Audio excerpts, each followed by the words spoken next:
There was once a man who was summoned to another world and saved it. Of course, he became too popular there and turned into an isekai normie. However, that man fell into a trap and was forcibly returned to his original world. Moreover, he had to start over as a baby. This is the story of the way too fantastic ex-hero who lived as a gloomy high schooler, as he gets summoned once again to that same other world in a very unexpected development. A young boy, Setsu, is sitting in a classroom, looking out his window, and a young girl, Yuhi, talks to him, although she calls him Yuki-kun. Setsu looks out the window and wonders how the other world is doing. Suddenly, darkness falls on them as a white magic rune appears on the floor. The students are all confused, but Setsu seems to know what is happening as he smiles. Suddenly, the white light explodes, and they find themselves in a desert in another world. As they wonder what happened to them, giant red-eyed soldiers race towards them. One of the students says they're in trouble and tells them to run. Everyone but Setsu scampers in fear. The soldiers run towards them, trying to attack. As one of the soldiers tries to hit him, Yuhi throws herself on Setsu to protect him, but Setsu uses magic and, with a single touch, blows him away with a grin on his face.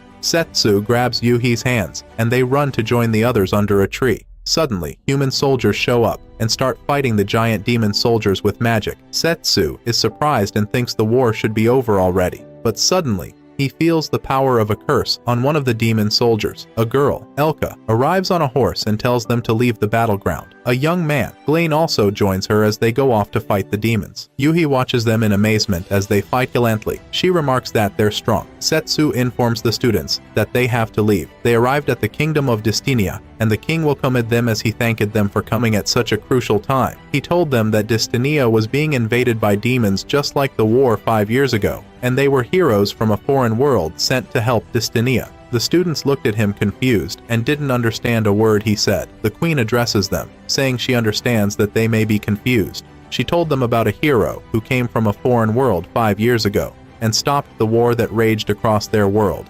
Eclair. She bows and pleads with them to lend a hand in fighting the war. The students wonder how they're supposed to fight a war when they know nothing about fighting, but they agree to stay, afraid that they'll be attacked if they leave the castle. The queen thanks them and asks them to go and rest as they disperse, murmuring between themselves. Setsu assures a worried Yuhi that he will not let anything happen to her. The next day, Glein starts teaching them swordsmanship, while Elka teaches them magic. The students don't get the hang of magic, but Yuhi catches on quickly. Setsu watches from the side and notices Yuhi's talent for magic. He walks around the castle and runs into Elka, who reprimands him for slacking off during training. Setsu acts arrogantly toward her, making her angry. Elka tells him that his calm composure and arrogance remind her of someone from 5 years ago. She tells him to return to training, or she'll send him back using force. He dares her to try, and Elka decides to teach him a lesson. She draws her sword, charging toward him, but he dodges and slaps her firmly on the bottom. Elka's leg shakes as she realizes that the only person who can do this to her is Setsu, the hero from 5 years ago who went missing. Her attitude immediately changes, and she runs to him, prostrating gleefully on the floor, rambling about how much she missed him. Setsu asks her to get up, but Elka is completely smitten and offers herself as a chair for him to sit on, and calls him master. Blaine walks in on them and stares at the sight in shock. Elka tells him that Setsu is back. Blaine doesn't believe it because he looks different, but he accepts it as soon as he realizes that Elka can only make a fool of herself for one person, Setsu. Elka and Glein run to tell Thea, a magic researcher, the news about Setsu's return. But she already knows because she felt his magic. She tells Setsu that even with his new face, his power still feels the same. Setsu declares that he is back as promised, and they happily welcome him back home. Setsu becomes worried as he remembers the war. They sense his worries and tell him they need to go somewhere and talk about what happened. At the top of the castle wall, Elka asks Setsu how he was able to return. Glein asks why he looks like a different person, and Thea says that after the battle, he vanished without a trace. Setsu tells them that he doesn't know what happened, as he remembers the last fight he had with the one who caused the war, Toma. During the fight, he hits Toma's sword, resulting in a massive explosion. That was the last thing he remembered. He tells them he was reborn in a different world, but his memories and powers remained, and then suddenly he got pulled back into Eclair. They tell him that it can't be a coincidence that he was pulled back in again. Setsu asks them what happened to Toma and suggests that he may be behind this new war. He said he felt Toma's curse on one of the demons that attacked them. Elka and Glein told him they looked for Toma after the war, but just like Setsu, he also vanished. Thea states that if Setsu has returned, there is a possibility that Toma has returned. A guard interrupts them and tells Glain that the king requests his presence, so he leaves. Elka jokingly tells Setsu that Glain's job should have been his if he hadn't disappeared, but he tells her he would never have accepted it because he planned to travel the world after the last war. They relax and enjoy the scenery beyond the castle, as Setsu's mind wanders to Toma, back in the throne room. The king discusses going to war with his cabinet, and he says that they should never have listened to the hero and signed a peace treaty with the demons. Glain objects and tells them they need to wait for the emissary that was sent to the demonic continent before making any rash decisions. The queen mentions that the demons invaded them first, unprovoked, and she says the arrival of the new foreign heroes is a sign that they need to fight. The rest of the cabinet agrees with her as they clap happily. Back at the practice grounds, Yuhi's magic training is going well as she practices alone. Setsu commends her on her improved abilities, but she is worried that the practice is for them to learn how to hurt people, and doesn't understand why they need to go to war. She cheers up and promises to use her magic to protect Setsu, as he tells her not to overthink the war.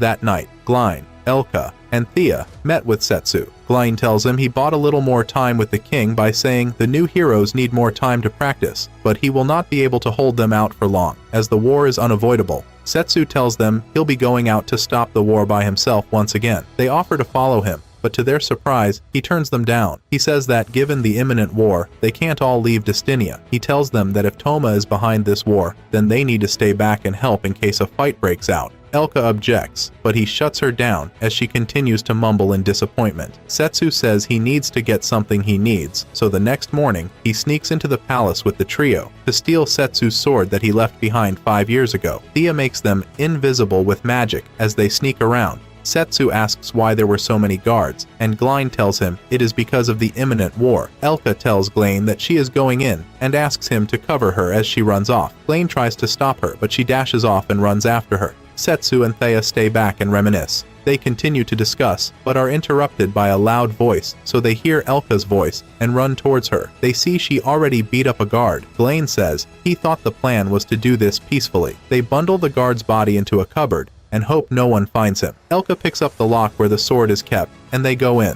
Setsu picks up a giant sword and calls it Kuromaru. Just then, 2 guards outside notice the stashed body and call for help as they order the castle gate to be locked. Thea hears them and says they must have noticed someone sneaking. Glain tells them to leave while he buys them time. Thea offers to stay and help, but asks Elka to leave with Setsu, or she'll get in the way. Setsu drags Elka out. He feels Thea is right, and Elka causes too much trouble. Back outside the gates, Setsu prepares to leave, and Elka says they will try their best to buy more time until he returns. Just then, Yuhi ran in and jumped on him, asking where he was going. Setsu confesses that this is his second time back in this world, and he needs to stop the war, so he is going to meet an old acquaintance for help. Yuhi begs him in tears to take her along. She promises to be useful to him, but Setsu turns her down and tells her it is too dangerous, so he must do it alone, but she objects. Setsu puts his foot on the ground firmly and tells her he is doing this to protect her, and she calms down and hugs him. Yuhi tells Setsu to close his eyes for a moment, and he does. She uses her magic and swiftly gives him a haircut.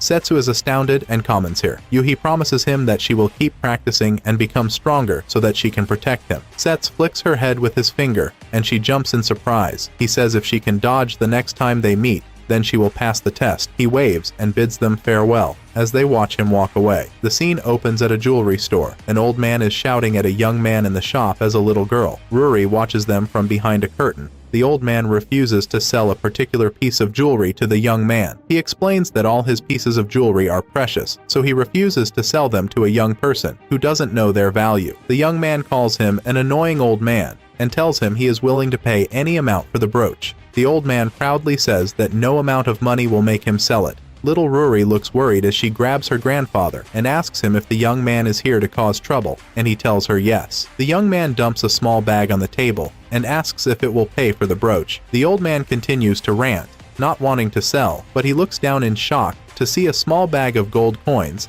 and sells the jewelry immediately. When the customer leaves, Ruri asks her grandfather why he later sold the jewelry, since he said pride matters more to a craftsman than money. He pats her on the head and tells her that pride and attention to detail are important. but sometimes there are exceptions to this type of money, as he holds the gold coin up with a wide grin on his face. A few years later, at Ruri's grandfather's burial, she holds his picture in tears. After the burial, young Ruri packs her things and leaves home as she makes a promise to deliver the package her grandfather gave her. It was his last job before he died. That night, Ruri drove through the forest in her carriage alone in fear. Suddenly, the horse neighs and stops abruptly. She tries to get it to move, but it ignores her. Just then, a monster with red eyes charges at Ruri as she screams in fear. The monster hits the carriage and sends Ruri tumbling to the ground. Her bag opens, and a package falls out, revealing the precious jewelry her grandfather had sold to the young many years ago. Ruri picks it up in relief and puts it back into her backpack, forgetting all about the monster. She turns around and comes face to face with the monster. She stammers and starts rambling in fear,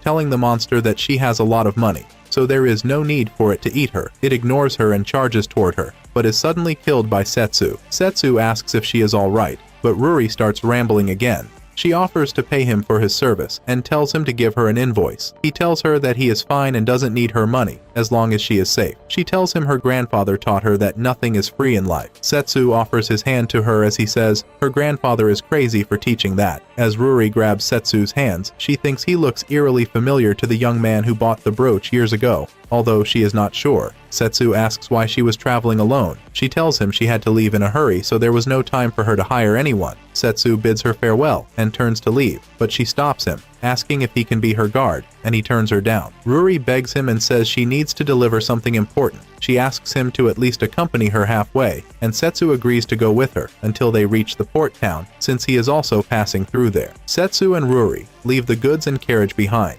and travel with just the horse. Ruri looks back, disappointed about losing her goods. Setsu tells her to forget about it. She mumbles under her breath sadly as she grabs her backpack. Setsu notices the bag and asks her about it, and Ruri grabs her backpack tightly, refusing to show it to him. They continue to argue as they move on. The next morning, they reached Marsen Port Town. Setsu is surprised as he remembers the town being smaller. Ruri says the town grew and prospered after the war ended 5 years ago. She asked him if he had come to the town before, and he told her that he visited the town when it was still very small. Ruri told him she had hired a ship that would get her across the sea. It turns out Ruri was headed to the demonic continent. All the ships in the port refused to carry her across because of the war. She even kneels to beg, but they all turn her down. Setsu is surprised that a little girl like her was trying to get to the demonic continent alone. Just then, a group of knights from Distinia stops Ruri and demands to see her merchant pass. She gives it to them, but they start to taunt her. The men ask to see her backpack, but she refused to show it to them, so they tried to grab it forcefully, but Setsu intervenes.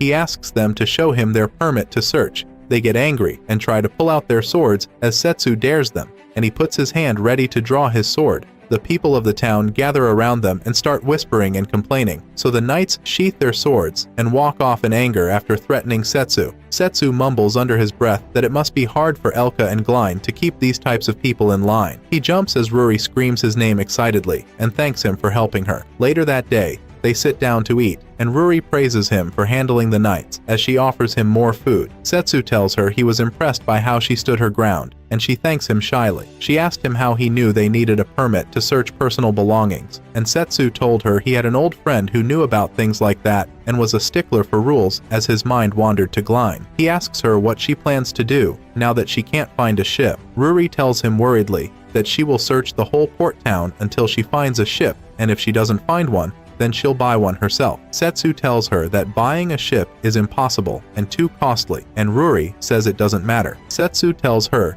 he will help her get to the demonic continent, and she jumps for joy, offering to pay him, but he says not to worry since he is heading there anyway. He tells Ruri to eat and sleep at the inn because she looks so tired. She thanks him and offers to split the cost of the inn with him. Later that night, Setsu tells Ruri to go wash up, and she asks him if he can help her hold on to her package, as she agrees to show it to him. Ruri opens the box, and to his surprise, he recognizes the brooch because he bought it years ago. Ruri talks about her grandfather as the story goes back in time. Ruri's grandfather was a famous jeweler, and no one was as good as him in the whole of Distinia. One day, someone brought back a piece of jewelry her grandfather had made for it to be fixed. During that time, he fell sick, and it was his last job. On his deathbed, he entrusted her with it and made Ruri promise to return the jewelry safely to its owner. Back in the present, Ruri finishes her story with a smile, hands the box to Setsu as she goes to take her bath, and teases Setsu jokingly not to run away. Setsu opens the box and touches the jewelry, activating the magic on it. He realizes it is the same one he cast a protection spell on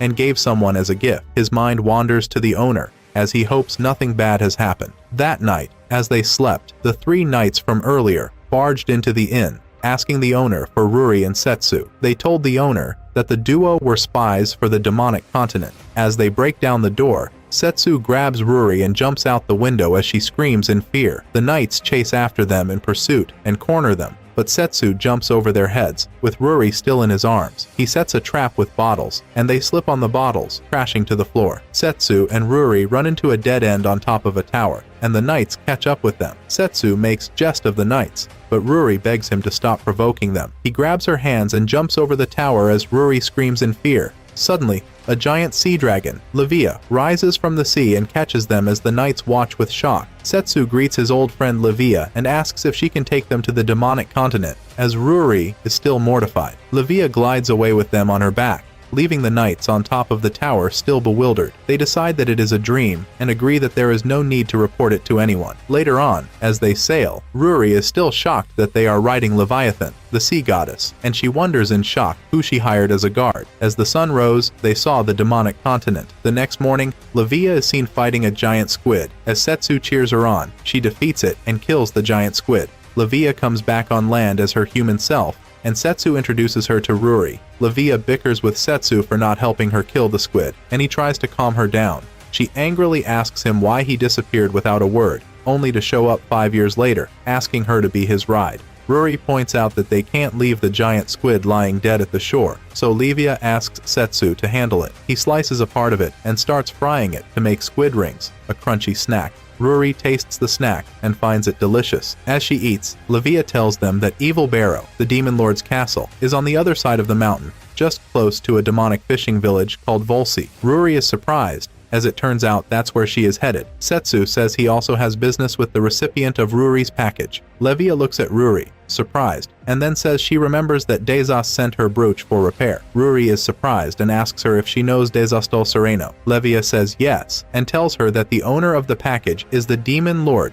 Desastol, who lives in Evil Barrow. As Ruri screams in fear, Levia prepares to leave, but Setsu asks her to come with him. Levia is still furious with him for not showing up for 5 years. As they continue to quarrel, 3 demon children interfere and tell Setsu to apologize. He closes their mouths with the squid ring to shut them up and tells them to leave, but they get too excited and start asking for more. Levia laughs and tells them there is plenty more where that came from, which makes Setsu grumble because it means more work for him. He grabs the giant squid and heads to Volsi as the children follow him with chants. At Volsi, the villagers are worried about running out of food as the humans have stopped coming to their town due to the war, and they can't fish due to the giant squid. Setsu interrupts them and asks if he can fry his squid in their town, and they scream in shock. That night, the villagers threw a party, happy that the monster was dead, and praised Levia for saving them, giving her their best food and wine. Setsu sliced the squid swiftly with his sword, shocking the villagers. He fried it while Ruri sold them, as Levia taunted him from the throne they gave her, making him angry. Later that night, a young demon, Vlad, the Demon Lord's personal guard, sees the village light up and runs towards it,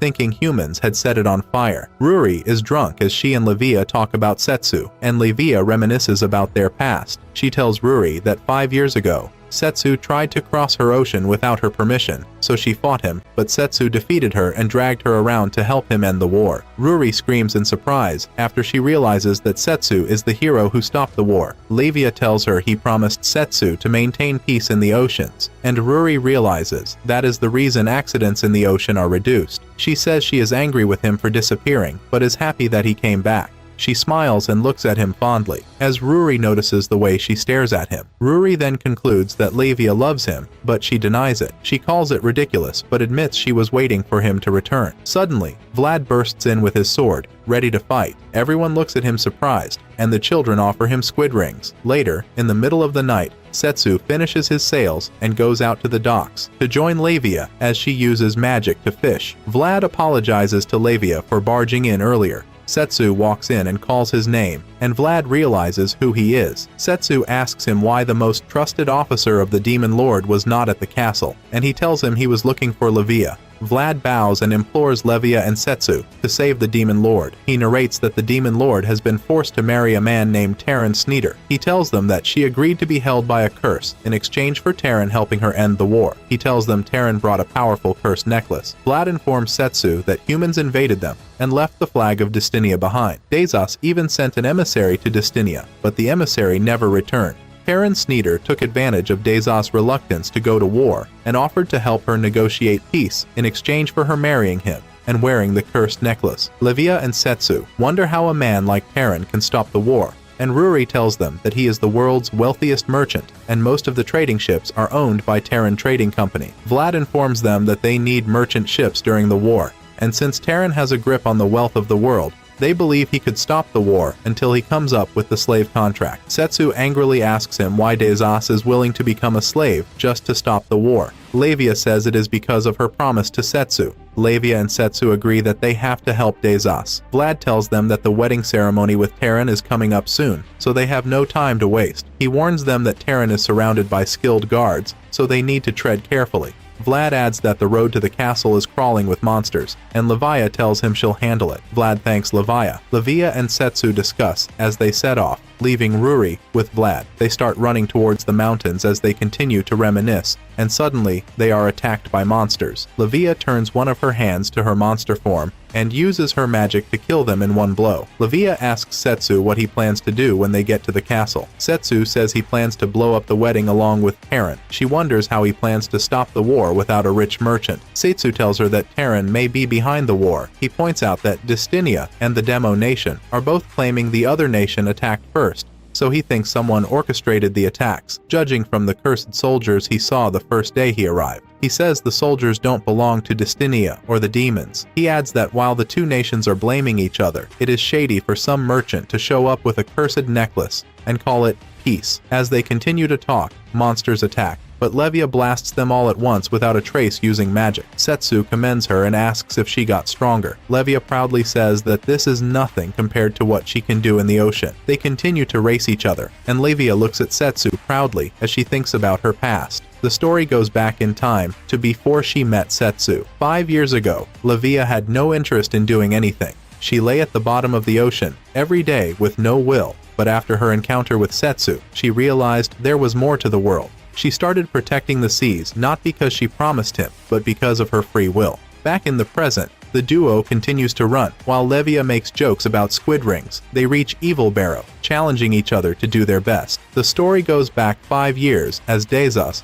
the Demon Lord, narrates her story. She lived a long life, and during that time, fought numerous wars as an heir, a ruler, and a protector. Dazos fought in a never-ending war until she met Setsu. After their fight, Setsu offered her his hands and asked her to join him and end the war. He then offered her the brooch as a token of reconciliation, and she accepted it in tears. The scene opens up at Evil Barrow after Setsu disappears. Vlad tells Dazos that Setsu has gone missing, and no one knows where. Dazos is devastated, but she vows to keep her promise of peace that she made to Setsu. Several years later, as Dazos walks around her territory, she is happy to see everyone at peace as she waves to them. As she walks around and talks about the war and how they have achieved peace, the stone on her brooch breaks. Vlad offers to take it to a skilled jeweler in Destinia for repair, and she thanks him happily. One rainy night, a demon soldier barges into the castle and reports that the Destinian army has invaded them. Vlad complains, and Dazos tells him not to jump to conclusions. She instructs them to gather her top officials and sends 2 of her guards, Zeon and Lamina, as emissaries to find out what is going on. She then vows again to keep her promise to Setsu no matter what. 1 month later,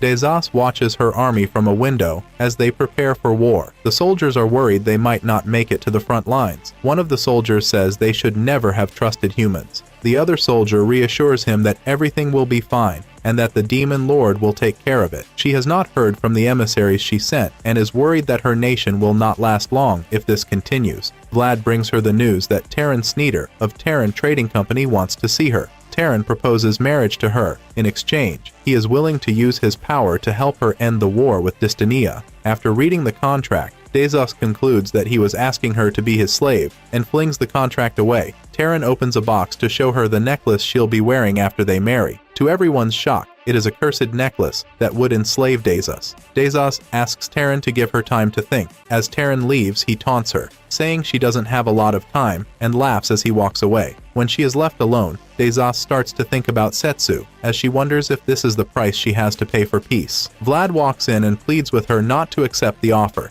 He assures her that the army can fight the war. Dazos sadly tells him that she can't refuse the offer for the sake of her army. Vlad informs her that he won't give up, and he storms out. Dazos talks to herself in tears as she thinks about the wedding and what Setsu would think about her. While heading back, Terran is pleased with himself as he speaks with a hooded demon in his carriage. He says telling the demon Dazos was easier to convince than he expected. It turns out he was working for someone else, although all he wanted out of the deal was the beautiful demon lord. Terran tells the man that now that they have the demon kingdom, there's no need to push any further and start a war. He asks the demon if they can pull out the magic soldiers they made, and the demon says no. A confused Terran asks why, and the demon tells him it is his master's will to continue. On the day of the wedding, demons sit on one side of the castle and humans on the other. The demons are not happy about this wedding. Terran stands in front of the altar in a white suit with a smug look on his face. The door opens to reveal a beautiful Dazos dressed in a white dress, and everyone looks at her mesmerized as she walks down the aisle sadly. The priest begins the ceremony. When it is time to exchange their vows, Terran pulls out the necklace and gives a speech with the smuggest face. He promises to bring peace to the world and asks the demons to pledge allegiance to the new demon lord as he laughs wickedly. Dazos surrenders herself in tears as she raises her neck to Terran. Memories of Setsu fill her mind, and she wishes she could see him one last time. As he tries to put the necklace on her neck, the glass above them explodes, and everyone runs out, fearing an attack. Just then, Setsu jumps in and gives her his hand. From afar, Vlad and Ruri see the explosion. They conclude it must be Setsu and hurry off to meet him. Back in the castle, Terran shouts at his guards to protect him, and they fly to the sky, charging towards Setsu, but Levia kills them all at once. Dazos calls out to her happily, and Levia jokingly tells her she looks terrible in white. Terran scampers to hide as Levia turns to face him. Suddenly, the hooded demon shows up and attacks Levia with shadow magic, and she freezes. He then goes in to finish her, but Setsu blocks the attack and frees Levia. Setsu blows him from behind, and he falls to the ground close to a scared Terran. The demon says he wasn't expecting Setsu, but his master would be pleased to learn of his return. He gets smug and tries to attack Setsu, but he is no match for him. He stands up and tells Setsu he must return to his master, as he blows the wall beside him and escapes before Setsu can get him. An excited Dazos rushes to hug Setsu, telling him in tears that she missed him. He hugs her and says he is happy. She is safe. Levia draws their attention to the hooded guards she fought earlier. As soon as Setsu removes the hood, they vanish into thin air. Dazos says they are magic soldiers, made from curses. Setsu picks up the cursed necklace and tells them that it is definitely Toma's doing, and he crushes the necklace. Dazos says she suspected it too. She informs Setsu that she'll come with him, and says Toma has to pay for making her wear this hideous gown. Setsu tells her he is going to visit Regulus, king of the Beastmen, and he says she needs to stay back in case Toma pulls another trick. Dazos is sad that they have to part ways so soon, but Setsu reassures her, as they both agree they need to fulfill a promise. Levia is disappointed. They have to leave immediately, and says she was hoping to rest since they've been running around and fighting all night. Just then, Ruri runs into the castle, with Vlad behind her. Vlad screams at the mess in the castle. Ruri asks if everything worked out, and Setsu tells her that it did. She brings out the box and hands it to Setsu, telling him he has to be the one to give it to Dazos. Setsu faces Dazos as he opens the box to reveal the brooch, surprising her. He puts the brooch on her and says, "This is the second time." Dazos touches it emotionally as she says, "Yes, this is the second time." Rays of sunlight shine through the dent in the castle window as Ruri sighs in satisfaction. As the sunlight hits Dazos, she closes her eyes and raises her head towards it as she thinks about Setsu, saying he has taught her once again what it means to feel alive. Later that day, the demon soldiers cleared out the castle and captured Terran. Dazos sadly bids farewell to Setsu and Levia. She wishes she could come with them, but Setsu promises to take her anywhere she wants after they solve this problem. Vlad tells him that just because there is peace doesn't mean a ruler can leave the country. Levia tells him jokingly that he can handle things and help Dazos out. Ruri also stays back on the demon continent. To thank her for bringing her brooch, Dazos told Ruri she could open a shop in her kingdom. Vlad thanks Setsu for his help. Levia and Setsu set out, and as they leave, Dazos tells Setsu to make sure he comes back to her once everything is over. The scene opens up in the past with a young Setsu meeting Yuhi for the first time as their mother introduces them to each other. Little Yuhi offers to play with him, but he turns her down. Yuhi narrates that Setsu seemed like a scary, unfriendly boy the first time they met. They lived close to each other and played together a lot. As they grew, Setsu helped her with her schoolwork, and they spent a lot of time together. Yuhi wanted to go to the same high school as him, but she was not intelligent enough. One day, she sees a poster for a special training academy and asks Setsu if she needs to go there so that she can get into his school, but he tells her to aim for an easier school, which makes her sad. Yuhi doesn't listen and attends the academy. She studies and works hard, but she doesn't do well in her mock exams. That night, as she heads home gloomily, some boys stop her and start taunting her, but Setsu intervenes. After they leave, Setsu tells her she needs to stop going beyond her limit, and Yuhi sadly tells him that regardless of what anyone says, she just wants to go to the same school as him. Setsu tells her that he will help her study since that's what she wants, which makes Yuhi thrilled as she thanks him. Yuhi loved him so much that she wanted to be with him forever. Back in the present, the foreign heroes have gotten better at magic. Yuhi's magic was even stronger. She destroyed her target with powerful magic, impressing everyone. Elka commends them all and calls it a day. Yuhi runs after Glain and Elka. She asks them if they are friends with Setsu, and they tell her yes. Elka gets emotional and says she wishes to stay by Setsu's side forever. Yuhi says she wants to be with Setsu too, and asks if they can give her special training. Later that night, Elka takes her to the top of the walls and tells her about what Setsu did for them 5 years ago. She says he is somewhere out there trying to maintain peace once again. Yuhi tells her she intends to do whatever it takes to be with Setsu, but she needs to get powerful enough, so she challenges Elka to a fight. Yuhi fights Elka, but Elka is too strong for her. After the fight, Elka commends her. She says Yuhi is more special than the others who came from the foreign world. Elka asks her if she is willing to stand by Setsu's side. There is one thing she lacks. She leads Yuhi to a sewer underground infested by monsters. A giant crocodile monster comes out, and Elka tells her to fight it. The monster charged toward her, and she blasted it with magic. Yuhi jumps for joy as she thinks she won, but the monster comes back without a scratch. It grabs her wand, and as they struggle, the monster scratches her with its claws. She raises her hands and blasts the monster with a large explosion, and it falls wounded. Yuhi feels bad for it, but Elka tells her to finish it off. Yuhi hesitates, so Elka tells her that she is powerful enough, but this is her only problem. She says that they are at war, and you either kill the enemy or they will kill your friends. Elka tells her that if she wants to protect those important to her, she must kill. Yuhi remembered the first day they arrived and how the soldiers killed each other. As the monster starts to awaken, Elka finishes it off and walks away as Yuhi falls to her knees, realizing she has no determination to kill. The next morning, she hears a knock, and Thea comes in to help her heal her wound with magic, and Yuhi thanks her. Thea says Elka was crazy for throwing her into that situation, but Yuhi says she asked for it. Thea tells her she sees her as one of them, because none of them knows what Setsu is like in the other world. But he looks at Yuhi the same way he looks at them. She tells her that Elka was only hard on her because she wanted to treat her as an equal. Thea asks her why she wishes to be with Setsu so badly. She informs Thea that Setsu has been by her side and helped her so much, as she remembers all he did for her, so this time she intends to be the one to help him. Thea wishes her good luck as she leaves and runs into Elka standing outside, looking worried. Thea tells her not to worry, as Yuhi is strong. Elka is still worried that Yuhi might get hurt if she fights with them because she cannot kill. She also thinks that Setsu wouldn't want them to force her to kill. Thea says it's not anybody's right to decide whether Yuhi kills or not. All they have to do is respect whatever decision she makes. Glain finds Yuhi alone in a corner, sad. He feels she is still bummed out from the events of last night. He tells her that even for the sake of someone precious, it is normal to be hesitant about taking a life. She asks him how he gathered the determination to fight, and Glain informs her that he is like every other soldier, and he chose to make other people suffer because he would rather not watch those around him suffer.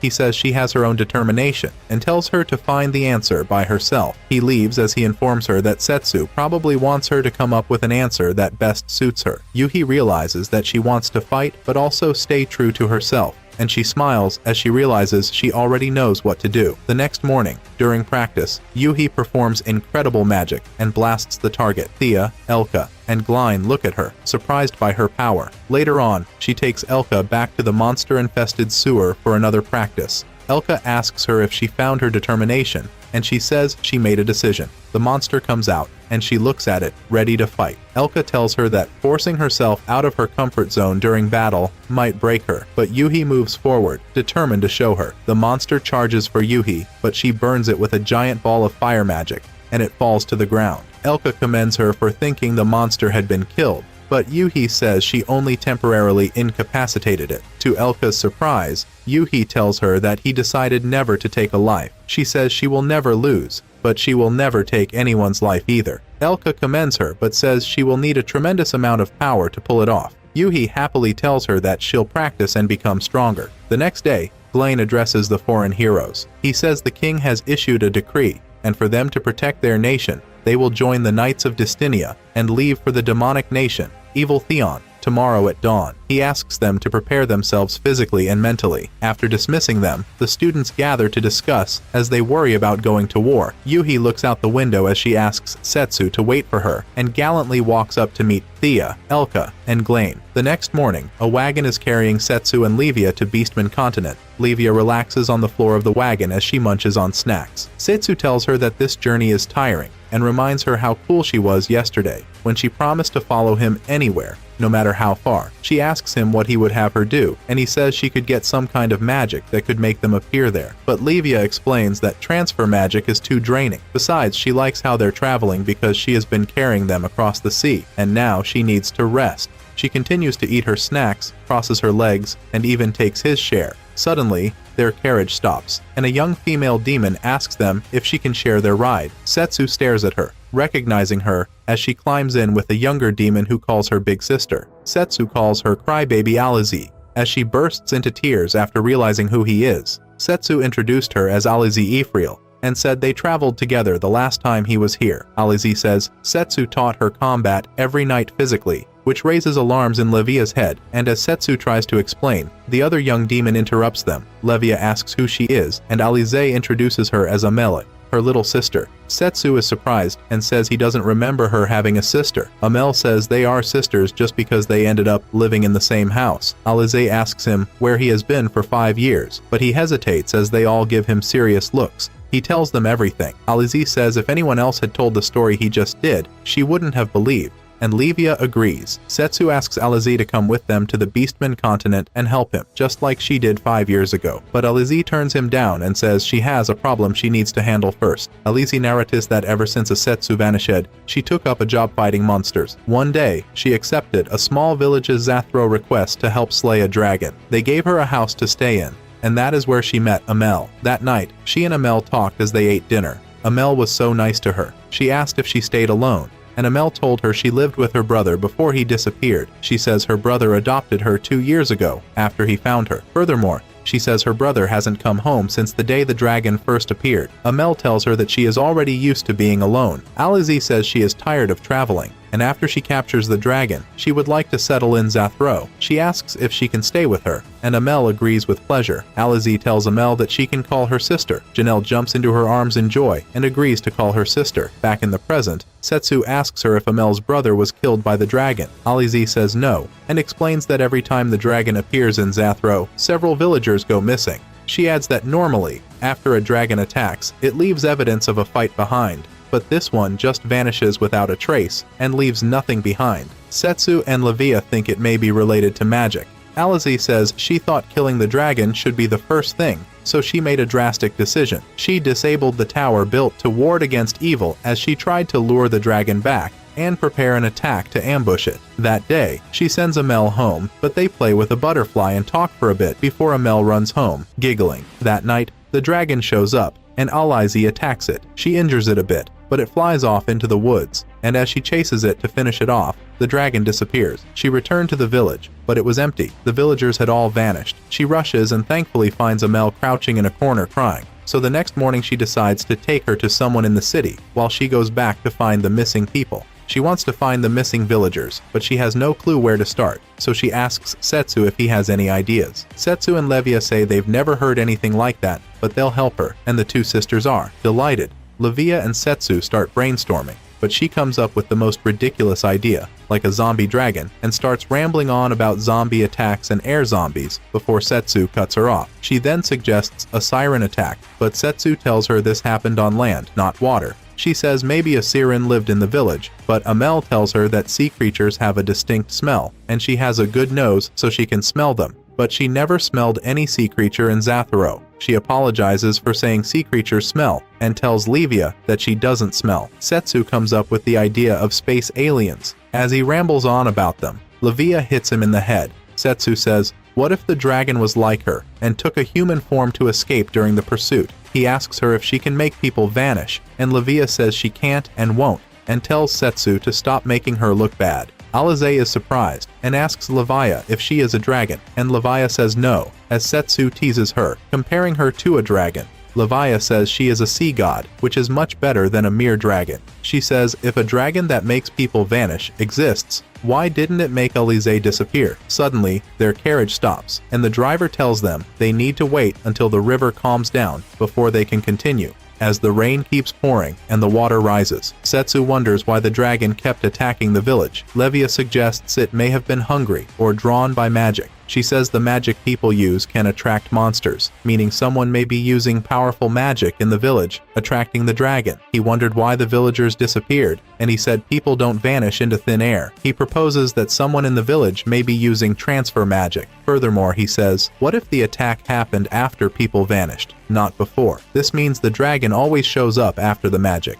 Alize tells him that magic needs a user, but all the villagers have already disappeared. Setsu informs her that people started vanishing 2 years ago, and points out that there was someone who arrived in the village 2 years ago. They all turn to face Amel, as she denies the accusations. Alize agrees, and tells him that she is the victim. Setsu asks her to remember what she said about Levia, and her being able to smell sea monsters, but Alize informs him that most demons have a sharp sense of smell. Setsu says Levia never lets her magic leak out, even in her human form. Levia agrees. He says even Alize couldn't tell that Levia was a sea creature. Amel knows she has been caught as she sighs with a smile, and opens her eyes as they transform into a monster's eyes. She blasts the carriage as she transforms into her monster form, a dragon, and Setsu jumps out with Alize and Levia. The dragon starts to attack them with fire as they run off. Alize runs off and hides, feeling guilty that she called herself Setsu's pupil, but is now in hiding. Setsu calls out to her and tells her to stop hiding Alize, and Setsu fights the dragon as it charges towards them. As Setsu rises into the sky, he calls out to Levia, and she uses her magic to fortify his sword with water, making it invincible. The dragon breathes fire towards him, but Setsu sends the fire back into its throat. He calls out to Alize, and she jumps and pierces the dragon in the head with her sword, and it vanishes, leaving small white particles that look like snow falling. That night, as Levia ferries Setsu across the sea, she asks him if it is indeed okay to leave Alize on her own. Setsu said if Alize calls herself his pupil, then she needs to finish the job she started. Alize arrives back at Zatharo and goes to the house as she thinks about the time she spent with Amel. Suddenly, a voice startles her. Amel, accompanied by monsters and giant soldiers. Alize is surprised that she is alive, and she points her sword, ready for a fight. Alize asks her what she did with the villagers, and Amel says they turned into dolls. It turns out she has been using the missing villagers to create cursed soldiers for the war. She introduces herself as Melular, the monster master. The next morning in a town called Leoport in the Beastman continent, a young girl, Shironeko, walks down the market as traders greet her and leave her with gifts. She gathers a lot in her hands as they continue to give her more, but she turns the rest down, feeling overwhelmed. She leaves with her hands full as children stop her and ask her to teach them to fight, but she tells them they need to play as kids, not fight. She goes back home to her sister, Minako, who is sick and bedridden. She is about to go back outside to hand out the remaining food to the needy, when her sister coughs violently. She runs to get her drugs and gives them to her. Minako drinks the concoction, which momentarily stops her cough. She apologizes for being sick, but Shironeko hugs her tightly as they cry, promising to make her better. The dozens of medicine bottles in the corner show that she has been sick for a while. Shironeko. 3 days later, Setsu and Levia try to hire a boat, but a beastman at the port angrily says there are no more boats. Sets offers to pay him more, but he still refuses. He tells Levia she will have to get them across. Levia angrily tells him that she has been swimming for 3 days and nights to get them here, so she needs to rest. Setsu apologizes and says she is the only one he can rely on, patting her on the head sweetly. This makes her calm down. She tells him she needs to rest, but she will swim again tomorrow. The Beastman interrupts and says a boat will be available tomorrow, and Setsu is overjoyed, but Levia is angry and tells them to read the room. Setsu says they should eat and find a place to sleep. That same day,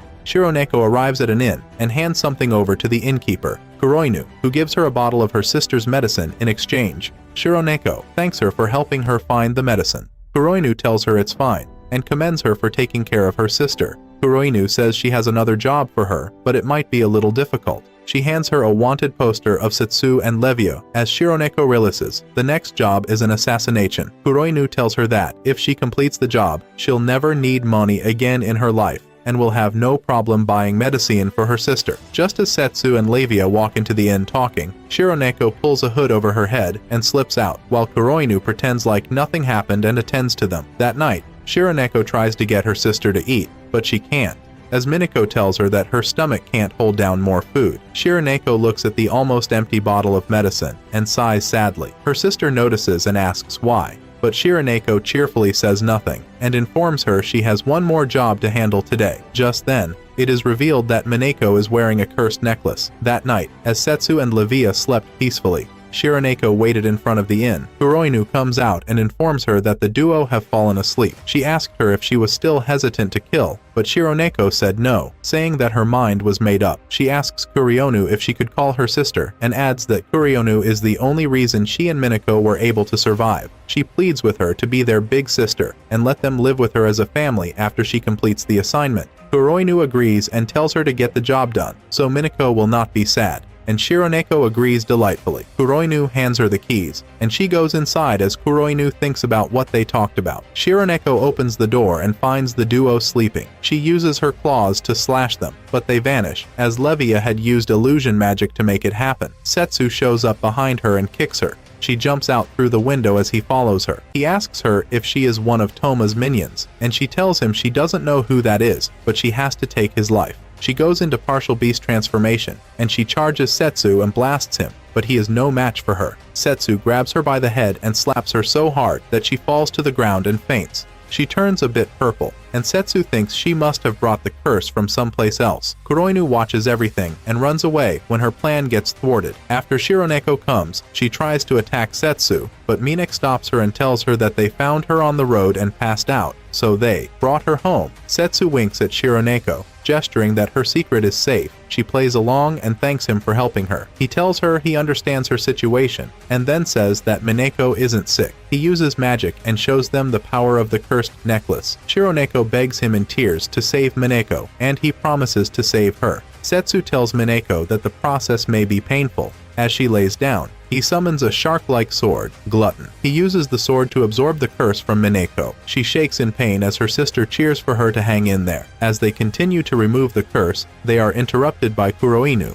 who tries to stop them by throwing a spear toward Setsu, but Shironeko jumps in, and it hits her on the shoulder. She reprimands her for not being able to finish the job. Setsu wants to handle Kuroinu, but he can't stop the absorption halfway. Kuroinu threatens him, saying she will be taking him to her master today. She tries to attack him, but Levia blasts her off. Setsu asks Levia if she can handle it alone, and she says yes. They fight each other, but Kuroinu soon realizes that Levia is a sea god and wonders why she is helping a human. Kuroinu thinks Levia will not be as powerful as she is in the sea now that she is on land, but she gets the shock of her life. She splits herself into multiples and tries to attack, but Levia summons seawater, and it pierces all the clones, including the real Kuroinu. The mirage fades as she falls to the ground, shocked to see seawater beneath her. Levia tells her that the sea is wherever she is. She blasts her off one more time, and Kuroinu falls to the ground. Levia asks her what Toma is after, and promises not to take her life if she tells the truth. Shironeko interrupts them, and asks Kuroinu why she did this to her. Kuroinu tells her not to call her big S-eyes, as she finds it revolting. She reprimands her for being unable to carry out such a simple order. Levia goes in to finish her, but Kuroinu starts to tell her Toma's plan. She said Toma is trying to become a god and destroy the world. Levia says, "How dare a lowly human try to be a god?" Just then, Kuroinu breaks a small ball, and a white light erupts as she vanishes. Setsu finishes and joins them outside, as Minako runs out and hugs her sister as they sob in each other's hands. Setsu and Levia talk about Toma's plan to be a god. and Setsu calls him a total whack job. The duo agrees that they need to stop him since he wants to destroy the world. They stand there for a while as the sun rises. Later that day, the duo continues their journey, this time with a boat. Levia yawns and dozes as she hasn't had the chance to rest. She told Setsu that she had hoped they could sleep last night, but it ended up being a big mess. They continue talking about their journey to meet the Beast King before they suddenly see Shironeko and Mineko waiting for them by the riverside. Shironeko asks the duo to let them join the fight, and Mineko tells them they will both be useful in combat. Shironeko adds that if they're going to Regdom, the royal capital, they need to take a beastman with them, and she also needs to repay them for saving her sister. She tells them that she also wants to see big sister, Kuroinu, again, and talk to her. Setsu looks at Levia, and they both nod to themselves. Setsu then tells the girls that the fight will be tough and asks them if they are sure, and they both agree, so he tells them to hop on, and the boat leaves. The story begins in the past with Setsu training a young beastman, Roa Leonair, the Beast King's daughter. Setsu taunts her, asking if that is the best she can do, and Roa angrily tells him she doesn't want to be his student. They continue to argue with each other, and Setsu tells her to attack him. Roa shakes under the sword. She is a little too small for it, and they charge towards each other. In the present, at Regdom, the royal capital, the officials argue with each other about the war. Some think they should attack the other kingdoms, while others think they shouldn't get involved. Regulus, the king, sits down calmly as he listens to them fight, then feels something and gestures to Roa to check it out. Outside the castle, Setsu tries to convince the guards to let him in, but they refuse. Shironeko and Mineko also try to convince them, but it doesn't work. Setsu shouts in frustration and says he might just leap in for the last time. Just then, they notice Roa falling from the top of the gate, delightful as she screams Setsu's name. She lands, causing a large explosion that sends the guards falling. As she lands on them very calmly, she starts talking to him sweetly, and he tells her that she hasn't changed and calls her the Beast King's daughter, leaving Shironeko and her sister in shock. Roa hugs Setsu but tries to sneak an attack on him. He flips her and pins her to the ground as they continue to talk and argue with each other about him being her master. The other two girls are still stunned and can't believe she's the princess, as Levia assures them they are not dreaming. Roa locks arms with Setsu as they enter the castle. She asks him why he disappeared, and he apologizes, telling her that it is a long story. He continues to rub her jaw sweetly, and Roa enjoys it, but Mineko, feeling embarrassed, asks them to stop the public display of affection. Shironeko looks at them and says she is jealous. Levia just heaves a sigh. Suddenly, the castle door flies open,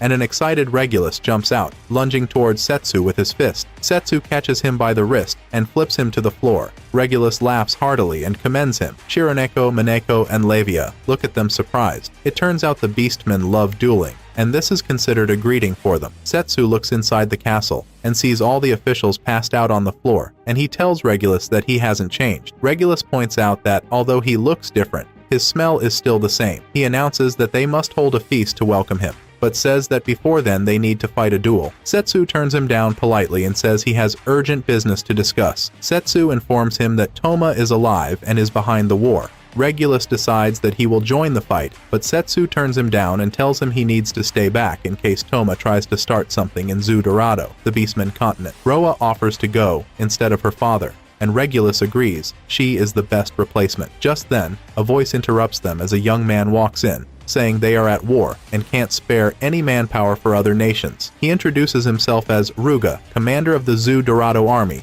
and Roa's fiancé. Regulus says he has a point, but Setsu is the hero. Ruga says Setsu has been missing for 5 years, and they are not sure he is still on their side. Roa cuts in and tells him that she trusts Setsu, but Ruga tells her that he cannot give her up to him. Ruga challenges Setsu to a duel. Regulus agrees and decrees that the winner will be betrothed to Roa, surprising everyone. Setsu tries to explain that they don't need to put Roa's marriage on the line, but Ruga cuts in and tells him he will be waiting at the arena at noon tomorrow. He walks out as the Beastmen present cheer him on. Later on, Regulus apologizes for the turn of events. Regulus says once he wins, he will get military support and Roa. Roa holds Setsu and tells him he needs to win. Setsu agrees, and they continue to discuss. That night, Roa goes to see Ruga, as she tries to change his mind, and tells him Setsu is too powerful for him to fight. Ruga arrogantly tells her that he will not back down. He tells her he has a chance of winning, and shows her rune tattooed on his arm.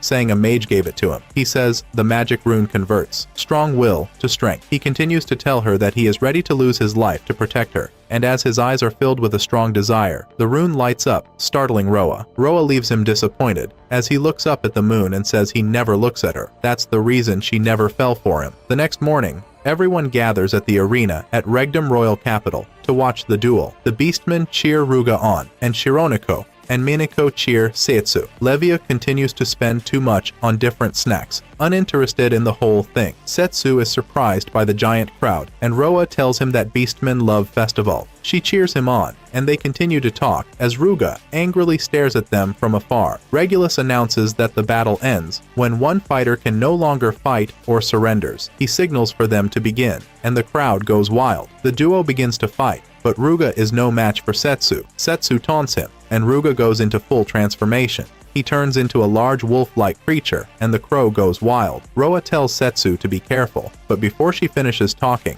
Setsu already deals him a good blow and sends him falling with a huge thud, shocking the crowd. Roa cheers him on, and Setsu tells Regulus they need to stop the fight, but Ruga rises back up and wants to go again. Setsu tells him it's a bad idea to continue, but he refuses. Shironeko and Minako feel chills running down their spines as they agree that something isn't right with Ruga. Voices begin to whisper in Ruga's head, brainwashing him. He remembers the past when he saw Setsu teaching Roa, and gets filled with rage that explodes as the rune on his arm turns out to be Toma's curse. He attacks Setsu, blasting him, and Regulus commands the audience to evacuate. Levia throws him his sword, and Setsu cuts Ruga's arm with it, but to his surprise, it grows back. Roa runs towards Ruga, trying to calm him down, but Setsu stops her and says the curse is too powerful and can infect her. Roa offers to finish him off herself, but Setsu says he doesn't want Ruga killed. He tells her he has a plan, but he may be exposed while doing it, so Roa tells him she'll cover him. He raises his hands and is about to summon the shark sword, Glutton, when suddenly dark fog falls on the arena. Toma blasts Ruga's head, killing him,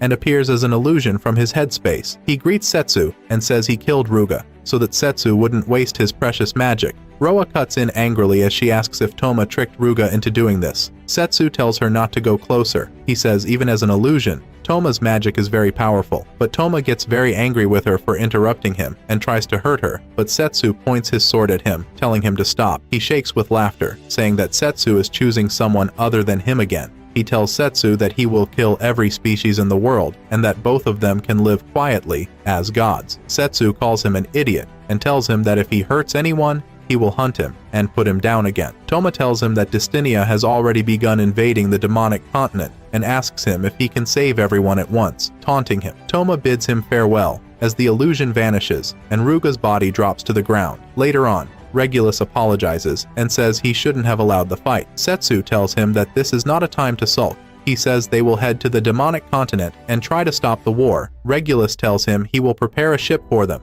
and his army will join them there soon. Setsu bumps fists with him and says he is counting on him. He turns, and the girls gesture to him that they're ready. Roa is still at the arena, looking at where Ruga died. Setsu asks her if she is fine, and she tells him yes. She says they can get sentimental later, as she leaves the arena and looks back one more time, telling Ruga to watch her. The scene opens 10 years ago, the first time Setsu was summoned to Eclair. Two young boys, Setsu and Toma, suddenly appear in the castle of Distinia. The boys look confused. The officials are overjoyed that the summoning spell worked. The king welcomes the boys and says they are heroes sent from another world to help Distinia win the war. Setsu angrily calls them idiots and says he never agreed to this. He tells them not to dump their problems on him and Toma. His attitude shocks everyone. The king asks for his name, and he introduces himself as Setsu, and Toma looks at him in admiration. One day on the practice grounds, Toma asked him why he remained so calm after dropping into this world out of the blue.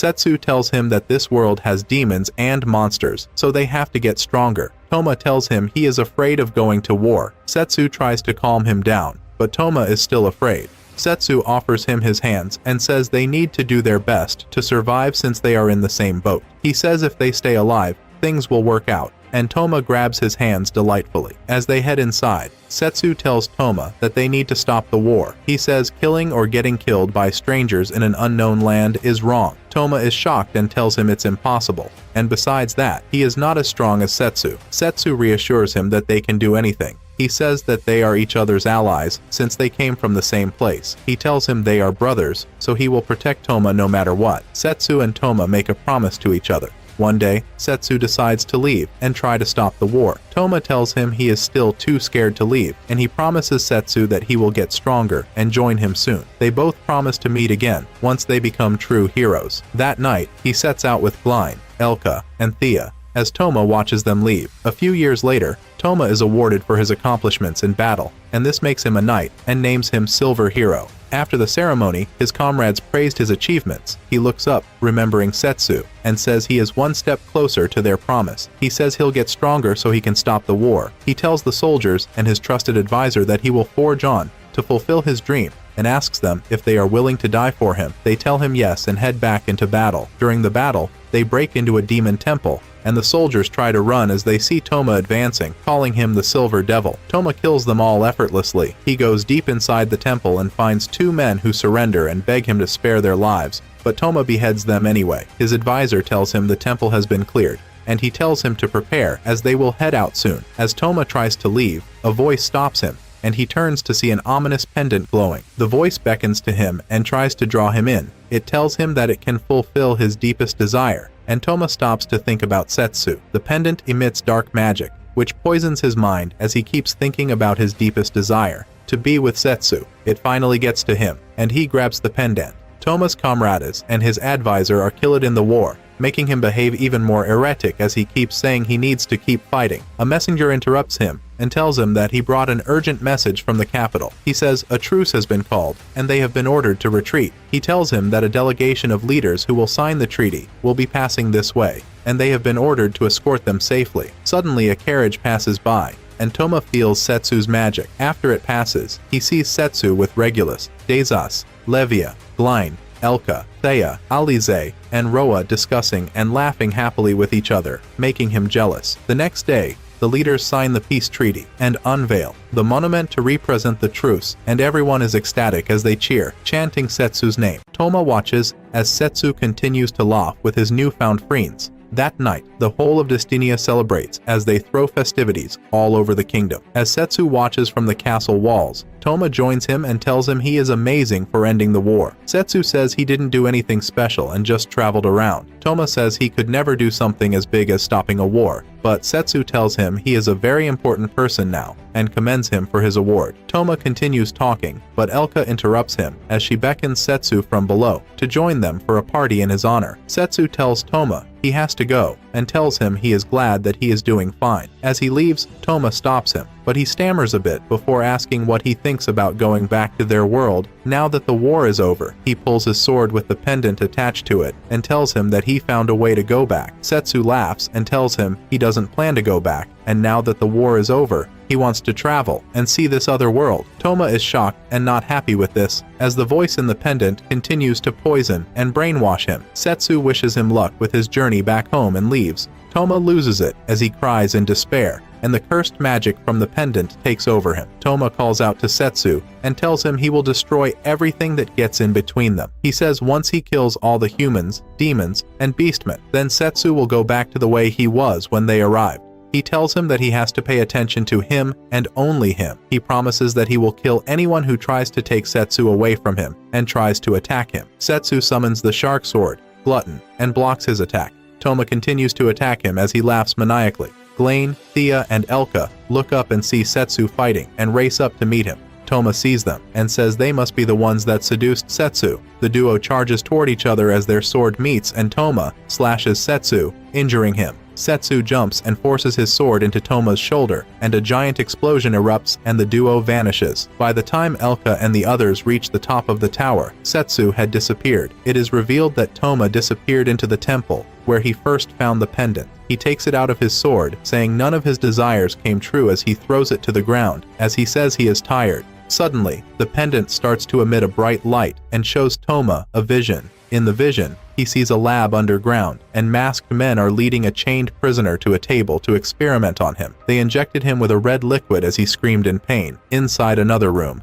a man is chained and shocked with electricity. As the masked people observe and take notes, they were experimenting on people with magic powers. a young demon. Melilar cries and begs them to stop the experiments. Kuroinu is also seen here too. The vision ends, and Toma happily finds his will again, as he says that they were others like him. He picks up the pendant and decides to save them. That night, an explosion rocked the lab, and it collapsed. As the prisoners rise from the rubble, they see Toma. He tells them they are now free, and asks them to join him and destroy the world. He tells them they are the same as him, rejected by the world, and they join him. Back in the present, the Destinian army sails for the demonic continent. One of the soldiers informs their general that they will be docking soon. The general addresses his soldiers and tells them to prepare to fight and defend their kingdom, and they cheer after he finishes. The students from the other world look on in fear. Thea controls a magic compass and says she senses a trace of Toma's power. She tells them that Toma is definitely somewhere on the demonic continent. Blaine says they can't tell the general because he wouldn't believe them and would only call them spies.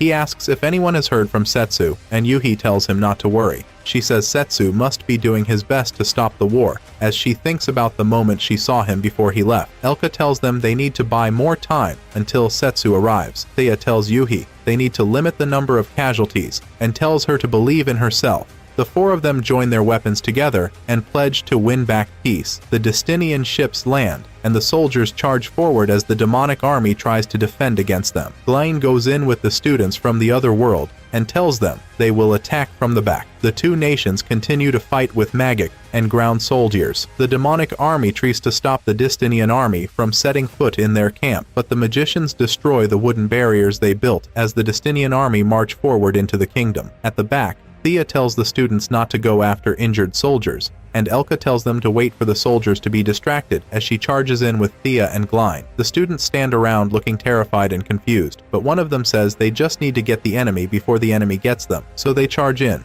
leaving one of the girls behind. A demon soldier tries to attack the girl, but Yuhi saves her. She thanks Yuhi and tells her she is so scared, and Yuhi reassures her and tells her not to be afraid. The demon soldiers start to retreat and run back. Just then, Yuhi sees one of the students trying to kill a wounded soldier, and she stops him. She says the soldier can't move anymore, but he tells her they are at war, and it is kill or be killed. Yuhi is not having any of it, as she continues to reprimand him. Suddenly, a voice cuts in, laughing and taunting them. Then magic runes appear in the sky, and the same giant monster soldiers that attacked them the first day they came to Eclair drop from inside it. Just then, Alize, now under a curse, also appears and starts killing the human soldiers. The demon soldiers are happy, thinking they are reinforcements for them, but the giant iron soldiers start to attack the demonic army. Glein freezes two of them and cuts them in half. Elka and Glein notice that the giant suit contains humans. The trio are shocked as they notice the demon that was killing on a rampage earlier was Alize.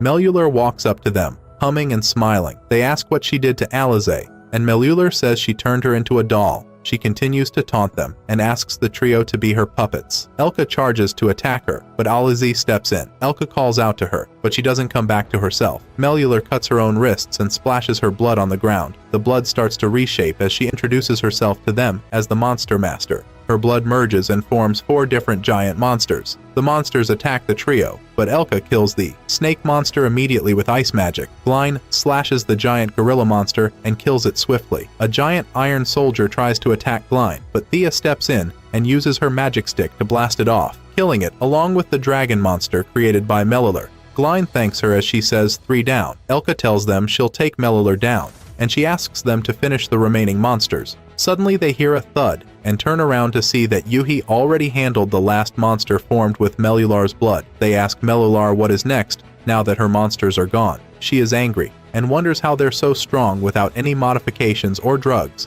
She angrily tells Alize to kill them. Glein attacks Alize and apologizes as he slashes her. Melular sees she has been cornered, so she pulls out a sword, but Elka hits it out of her hand and stabs her. Melular falls, coughing a lot of blood, and Elka tells her that is the price she will pay for toying with people's lives as she walks away from her. Melular mumbles under her breath that she can't die like this as she rises. Elka is shocked and wonders how she is alive when her magic organ was already pierced, and Melular, with a smug smile, says she has been modified and tells them all her organs are doubled. She told them she was a freak created by an experiment as a weapon. She says Toma saved her, so to destroy this world, she must fight for Toma. She casts limit break magic and raises a gigantic 3-headed monster, Chimera, and calls it the perfect marionette doll. Mellular goes to the head of the monster and uses magic to merge herself with the monster to control it. Thea tells them Mellular is fueling the magic with her life force. She raises the monsters and attacks them. The four of them are no match for the Chimera. It breathes fire toward them. But Thea and Yuhi use their wands to build a magic barrier, but it drains them, especially Thea, as the Chimera is too powerful. Suddenly, a butterfly flies past Alizi. Mellular continues to taunt them, and as the Chimera prepares for another magic fire attack, Thea falls, as she is already exhausted. As Elka and Glein lose hope, the butterfly flies past them and goes straight for Mellular. She turns to look at it for a second and then tries to continue the attack, but a sword pierces her from the back, and she turns to see Alizi. Alizi calls her Amela and hugs her as tears drop from her eyes. She remembers the time she spent in Zathro with Amel. The Chimera turns to stone as Mellular dies. They perform healing magic on Alizi, and Glein says the magic is working and informs them that she'll be fine. Yuhi helps Thea up. Thea tells her she wasn't expecting Mellular to be so strong, and she says they all need to rest. Suddenly, an explosion erupts as another one of Toma's minions shows up. Glein,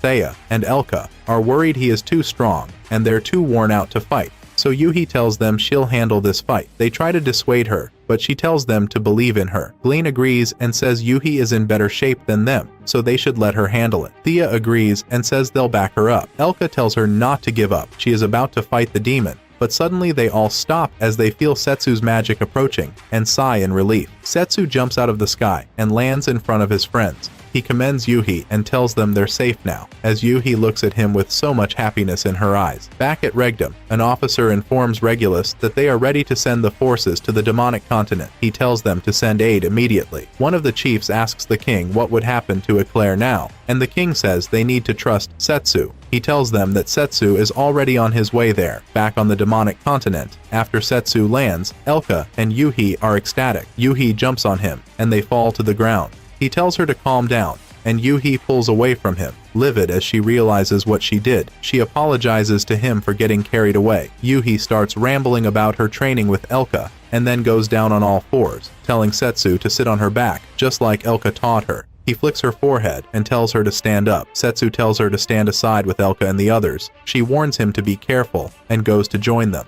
The man pulls his cape, and Setsu realizes he is the same person he fought at the wedding in Dazos' castle. He tells Setsu he has been looking forward to their fight. Setsu turns to ensure the others are safe, as Yuhi puts up a barrier to protect them. The man asks him why he cares so much for the weak. Setsu tells him they're precious to him, so he protects them. He tells Setsu that the world needs to be destroyed, and Setsu says he'll protect it as they charge towards each other. On another side of the battle, Kuroinu continues to attack the soldiers, but Shironeko and Mineko jump in to handle her. Shironeko tries to talk sense into her, but she laughs her off. Kuroinu taunts them and the sister bond they share, calling them useless little cats with no power. They fight her, but they're both no match for Kuroinu. She cuts both of them, and Shironeko kicks her off balance while Mineko lands on top of her with her knees to finish her. Kuroinu falls, and they both think it is over, but she undergoes partial beast transformation as she captures Mineko with tentacles and attacks Shironeko. Kuroinu then performs limit break magic,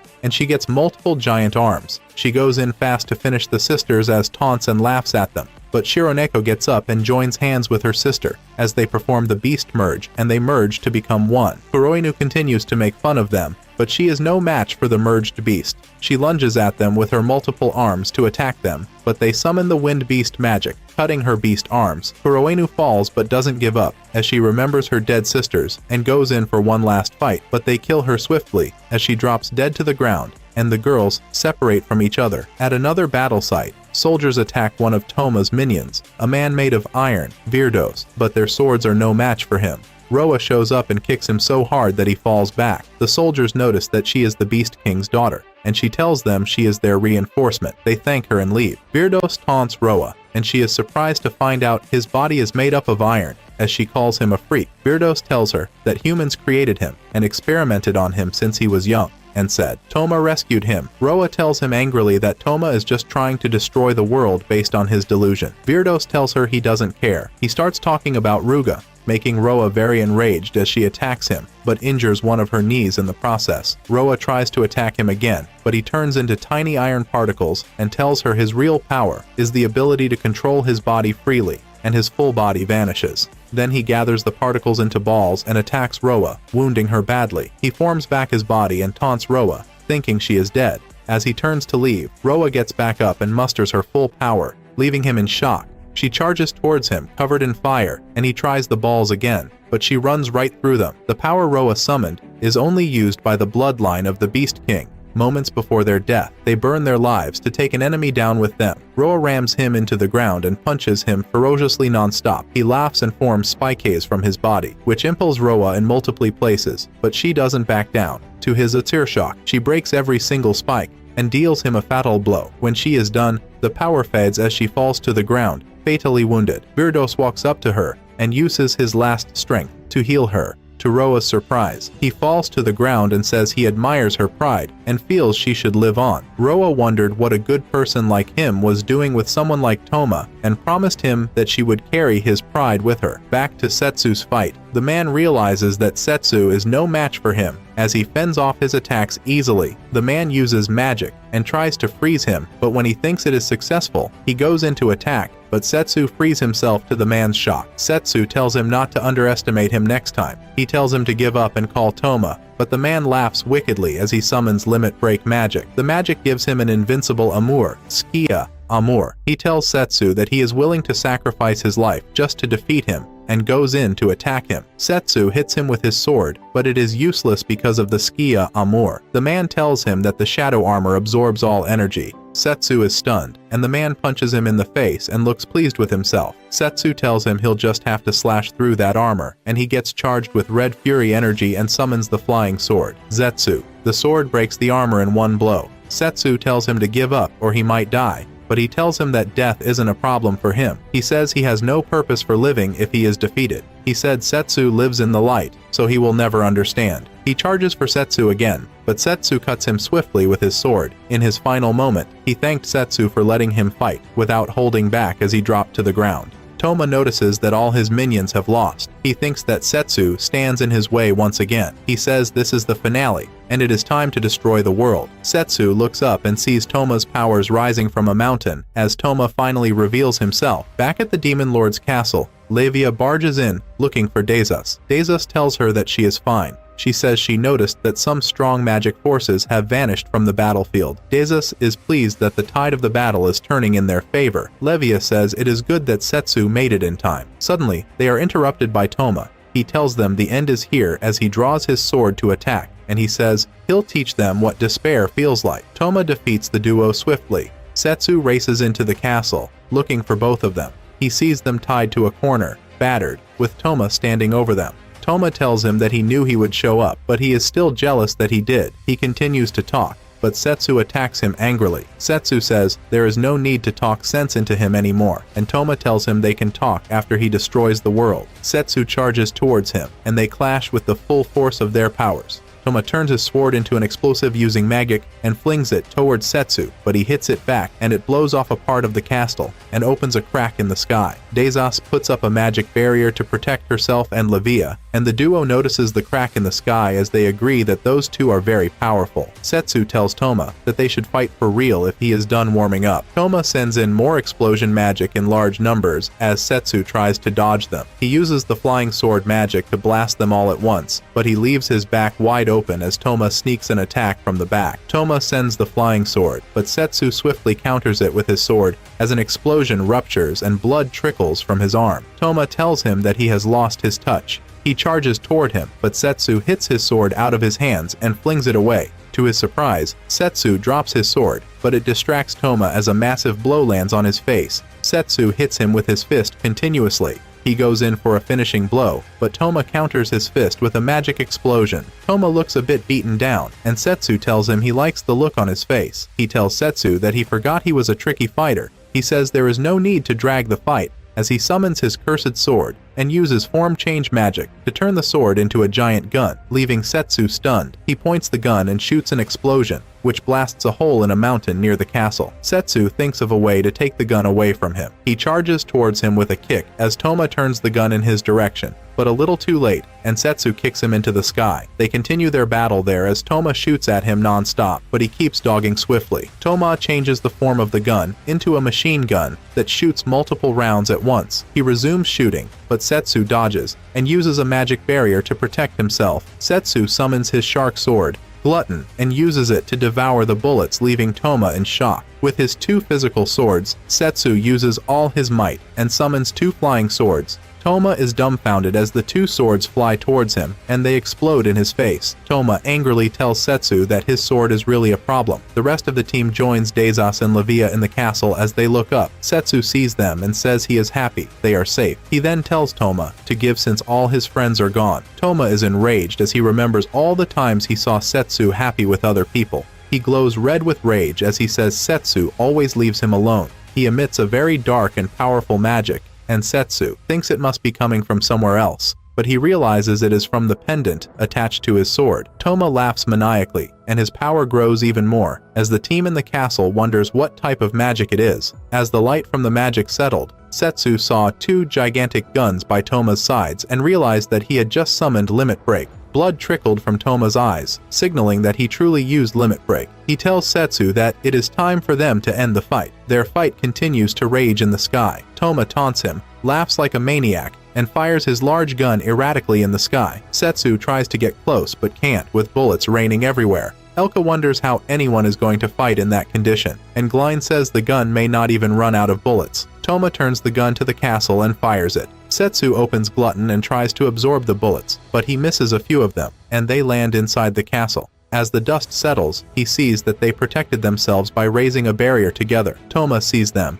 and gets very angry. Setsu says it is now his turn and sends a flying sword, but Toma uses his gun as a shield and blocks it. Setsu sneaks up on him and sends flying swords, firing them in rapid succession. Breaks Toma's giant gun, leaving him open. Setsu angrily goes in for the final blow, slashes him, and wounds him fatally. As Toma falls from the sky, he remembers his life before the war and the promises he made with Setsu. He then remembers how Setsu left him for his new friends and screams that the power from the pendant fills him up as he recovers, and this time, he comes back with a giant rocket-looking gun, leaving Setsu in utter shock. Setsu quickly puts up a magic barrier as Toma fires the gun, but it is too powerful for him. It breaks Setsu's barrier and hits him. He falls and tries to get up, but he can't. Toma flies down and looks at his state, laughing and looking very pleased. He can't believe he beat Setsu and starts rambling about how he won and laughing maniacally. To his shock, Setsu rises from the rubble and tells him that no matter how strong he gets, he'll never be able to beat him. Setsu locks him in a shining circle, using dimensional magic, and he pushes the shark sword into the earth, summoning the Earth Eater. The ground around Toma starts to form an enclosure. Toma tries to summon Limit Break again, but it can only be used once. He sees his end, as he is livid with fear, and screams that he doesn't want to die. As the prison starts to close, he frantically begs Setsu to forgive him, but Setsu just looks on as the prison closes. Toma finally realizes that all he ever wanted was to be by Setsu's side as he vanishes. Setsu is seen sitting down across from Toma's body as he waits for him to wake up. Toma wakes up surprised that he is not dead. Setsu tells him that he never wanted him dead. He just wanted him to come back to his senses. He explains that the sword only ate the curse that was cast on him. He adds that, besides, he promised to protect him. Toma breaks into tears, saying he did unforgivable things, so why save him? Setsu says he saved him so that he could atone for his sins, no matter how long it took. His friends arrive, screaming his name as they rush to hug him.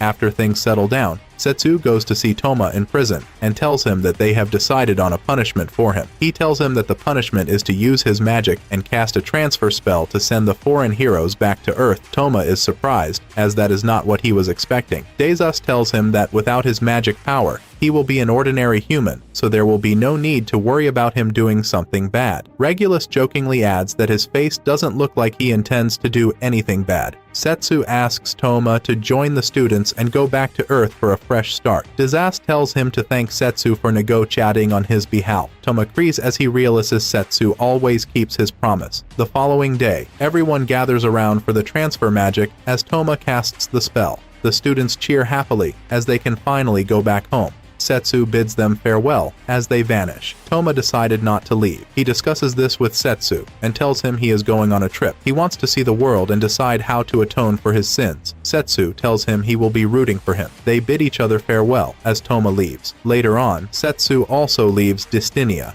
He bids his friends farewell as Elka begs in tears that she wants to join him. Thea and Glein tell her there is too much post-war work to be done, as she screams that she doesn't want to be a knight anymore. Yuhi didn't go back to Earth and joined him on his trip to see the world. They stop by the seaside to greet Levia. Setsu asks about the safety of the sea, and she tells him that they are safe as long as she is around. She continues to talk, but just then, a giant octopus appears on the sea. Setsu and Yuhi watch with smiles as she tackles the monster. Alize is seen recovering from her wounds. Setsu and Yuhi stop to visit Dazas and commend how well things are going post-war in her nation. Dazas tells him that Ri is also doing well at her shop. As they see Ruri selling squid rings, they go to visit Regulus, and once again, Setsu fights at the gate for entrance, telling them he knows Regulus. Roa, Shironeko, and Mineko jump from the gate and land on him. The two sisters now live with Roa. Roa shows off her attire to Setsu, as she was made commander of the army. Shironeko was made deputy commander, and Mineko was made second deputy.